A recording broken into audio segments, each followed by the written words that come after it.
Sharon Ferrugia, and I'm standing at Camp Hickory Hills. It is September 2018. We're at the Fall Thrive Conference. I'm standing here with a precious sister, Sister Betty Southerland.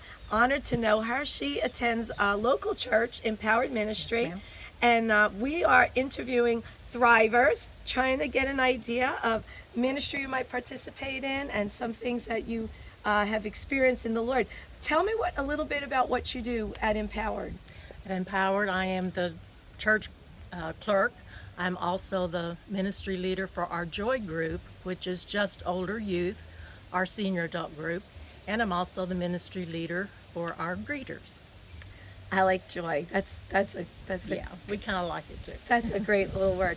I think you have another responsibility as well, don't you? Where you're over the Joy group and you're over the greeters. Do you take care of another area ministry also? I'm the church clerk. You have a lot of responsibility. Tell me a little bit about your journey of faith. Well, I was saved at the age of 14, over 50 years ago. It's been a wonderful journey, but of course with any life's journey there's been bumps and twists and turns. But the Lord has been with me through everything. I've had a tragic car accident in which I was told, my family was told, I wouldn't survive. I did survive, and then they said I would never walk again.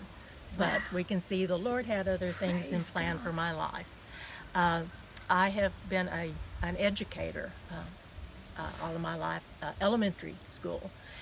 But at some point, the Lord took my husband and I into church ministry.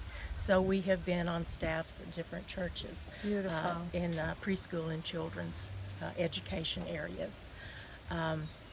There have been times when I've been discouraged, but I think we all have disappointments, but I have learned that discouragement is a choice. And with God's grace and God's love, we don't have to live with discouragement in our lives. Amen. And I think as thrivers, that's one of the joys that we have. We have been blessed with a long life. We can look back at our journey and times that may have seemed so unreal and so hard to handle at the time. God was still there, and He was right beside us, carrying us through. So faithful. And yes, He's always faithful. So faithful. I didn't mean to interrupt you.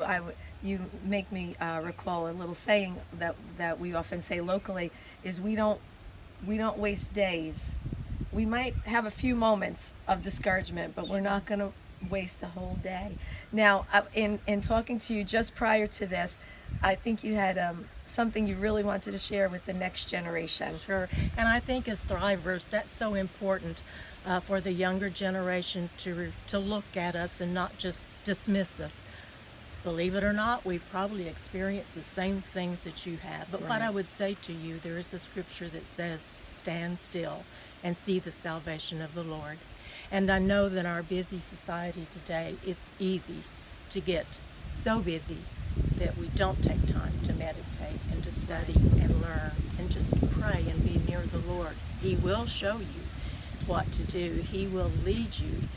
But be sure that you make time for Him. Amen. And I know that the culture that we live in today is a whole lot busier than it was when I was 20 years old. Right. But no matter what your age, make time for the Lord.